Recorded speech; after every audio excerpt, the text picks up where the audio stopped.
talking to the two guys earlier that introduced me, and you know, their long-term ambition is to own their own business. Well, owning a business is fine, and not being funny, you can open a business today, and you could sit down there behind the counter all day, and you know, take a few dollars, great. But for simple initiatives like this, you could probably make yourself a lot busier as a business. I'm not going to say you'll be a millionaire, but you know, these are ideas that come up when you run a business. Okay, number 6. So loyalty. So the other thing about loyalty schemes is they can bring back lapsed customers. Lapsed. What does that mean? Anyone? Everyone know? Lapsed means yeah, customers that used to use you and they don't use you anymore, and they come back. Now, there's a difference with lapsed customers. Often if I've had a bad experience, it's really, really hard to get me back in there. It's really hard, you know, I'm not very good at giving second chances, especially with food, because that's kind of my industry. If I go to a restaurant and I have a really bad time, I don't tend to go back ever again in my life. I'm that sort of person. But if I've gone to a restaurant and I've enjoyed myself, but I've just not gone back, you understand? Because there's so many restaurants. This is one way of getting me back.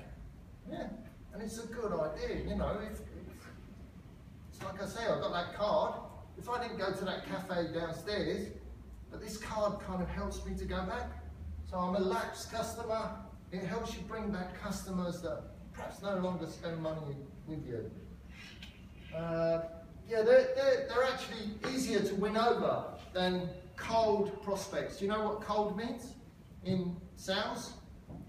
So selling's about, you ring me and you say, oh, I've seen your product advertised somewhere, can we make an appointment to see you? That's kind of, we call it a hot sale, it's not. A cold sale is when I come to your door and I go, can I interest you in? No introduction, it's the first introduction, it's a cold sale, okay?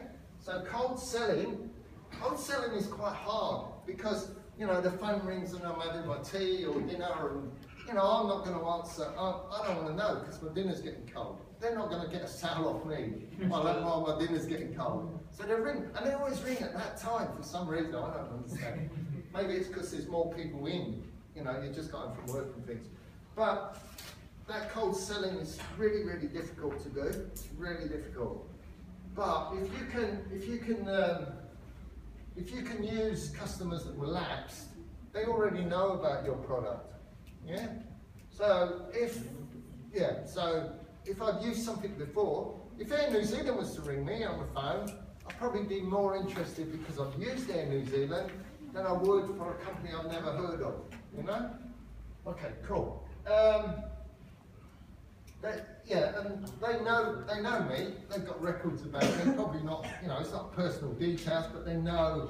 Maybe Air New Zealand know where I've gone before. They know I fly maybe once a year with them overseas. They know I fly 3 or 4 times a year through my job in New Zealand. So they've got we've got a bit of history. Somewhere I'm on the big, you know, I'm on the internet somewhere on their program. This man goes here, this man goes there.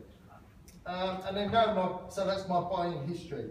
And they know where I am because they've got my phone number, they've got their email address, they've got, you know, they know more than the CIA probably, okay? So that's the modern world, that's all right. So how do we do a loyalty system? So you're going to open a company, this is your big chance. You've got your company, right, you've got the money, everything's set. You've got your premises, you might be working from home, doesn't matter. But how can we generate some sort of offer to build up loyalty, to build up customer relations?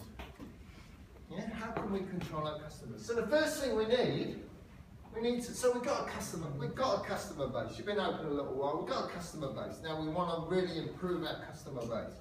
Okay, so what can we do? We're going to first of all think about generating offers. Right, now, if my customers, okay, were 65 years of age plus, okay, would I try to give them one of these? No. Why? Why? Sorry? They wouldn't use it. Yeah, I mean, it's not top of the list. I mean, you know, believe it or not, the internet hasn't existed forever. You know, it's whatever it is. I mean, in real forms, it's only less than 30 years old. Okay, maybe, I don't know exactly, I can't remember. And it didn't come in a mad rush, you know, I mean it was, and when I went to school there was no computers, there were computers but you didn't have them for teaching, they were like for banks, and one computer was the size of this room type thing, you know, so the world has changed really, really fast. So kind of, even my generation, although I've got all the doodads and that, I don't use it much, to be honest. I'm not really interested. I've not got a Facebook account. I'm not into all that. I don't need it. I've never twitted in my life, whatever that means. So you know, it's different. We say horses for courses. You've either got a horse that jumps, or you've got a horse that runs really fast. You don't put one that runs really fast on a jumping. You know, you've got to appeal to your market. So don't make silly mistakes. Now, what would be more attractive to people that are, I'm not 65 by the way, but people that are 65 plus, what would be more attractive as an offer, do you think? Trips? Great. Sorry? Gold card. Yeah, well, you know, trips. Also, things like, if you looked in a magazine that was aimed at certain groups or internet pages, you know the advertising comes up. So if you went on something that was a bit more for older people, they start having like pills, like you know, cod liver oil because it helps your joints, or special gardening things. So when you're doing the gardening, it makes it easier for you know, because your body's got old. So they're more interested in something that's going to help them maybe, or a trip, as you say, than they are an iPhone. But if you're dealing with a younger market, then it's no good offering an iPhone 4 to you guys. I'll probably say, yeah, all right, I'll have one, you know. But you guys don't want that. You know, it's 4-year-old. I don't want that. I want the next one. I want the next one. You know, I don't want this one even. I want the next one. But that's your generation. That's fine. There's nothing wrong with that. That's what you want. And that's so that's yeah. I mean, it's. You know, we kind of laugh and say, oh, it's a throwaway society, but it was the same when, you know, when Simon was young, he used to buy these things called records, and you used to have a needle and you put it on and it played music, and, you know, if something had been at the charts for 2 weeks, Simon didn't want that, he wanted the one that was this week's. So nothing's really changed, you know, we just pretend it hasn't. So we generate offers that are ideal for our customer base. Okay, and then we ID our loyal customers. So how do we ID our loyal customers? Sorry? If you come spend. Yeah, but how do we know? How do we know?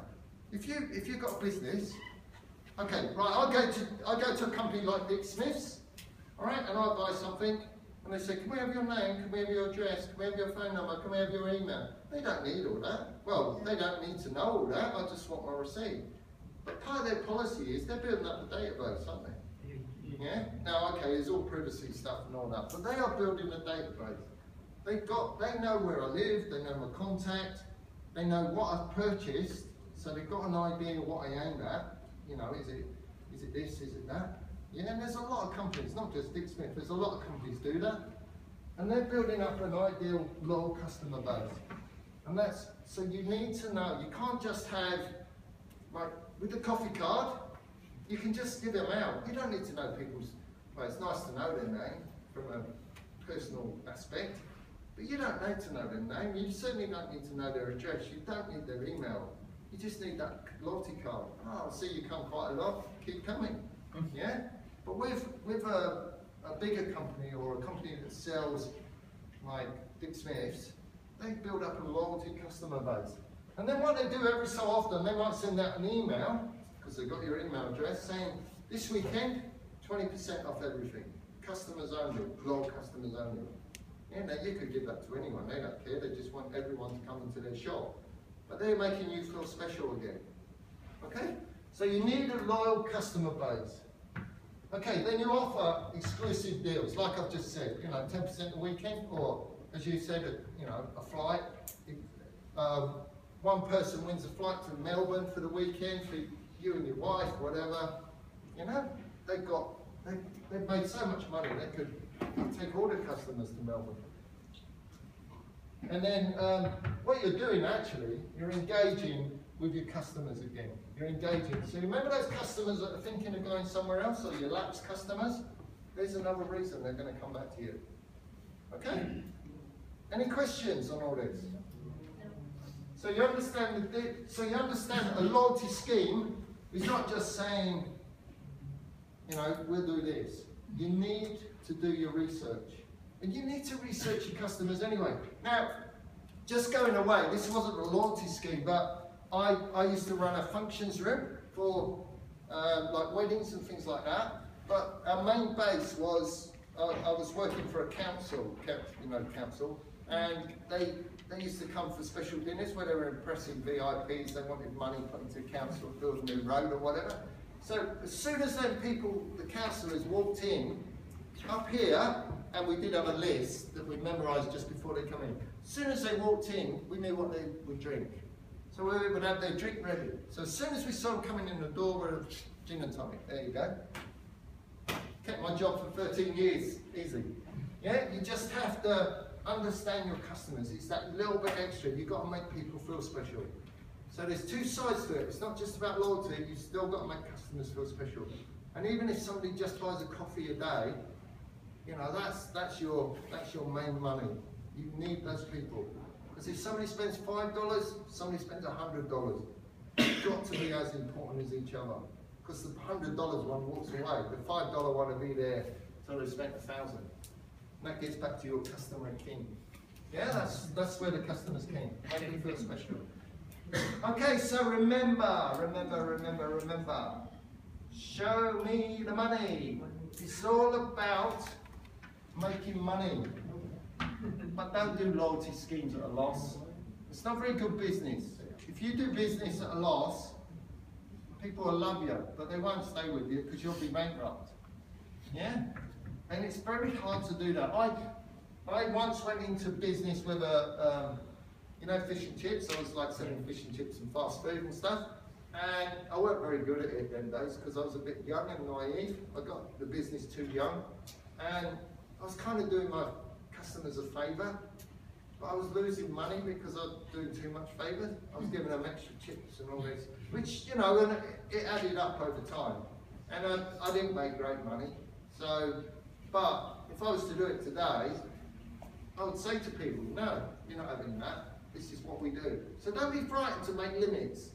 Customers king, but customers are only really good, and they're only really good when they're doing what you want them to do, to be honest. Otherwise, yeah. So make the customer feel like king, but you got to be the ruler. Okay? So always remember that. So yeah. So really, that's what I've just said. That's the correct way of saying customers doing what you do. Remember, you're trying to reward your customers for behaving in the way you want. You want them to spend money. It's all about money, I'm sorry, but that's business. But it's also about, in hospitality particularly, there's more than just money. There's the personal satisfaction. You know, if I like to know people have been happy with what I do. I like to know that in my job as well. I go to work, and if there's not much doing, I find something to do that either makes me more interested or makes me understand a bit more about what the job is or what's happening in the world. So I don't think there's anything wrong with me sat there for an hour reading about something on the internet. You know, because I give that back to customers at a later stage. And often I just pick up something on the radio, I'm just listening on the way into work, and then you're talking to someone and you think, oh, I heard that this morning, and you can have a conversation with them. So it's quite important to keep yourself, as a business owner or as a manager or whatever, to keep yourself up with the times. And you see this in hotels, particularly, because I came from a hotel background, you see it in hotels. You've got your front of house people, your reception and all that, and the concierge, you know, the person at the front of the hotel and things that drive your car and all that stuff. they know what's going on. They know what's going on in the world. Because it's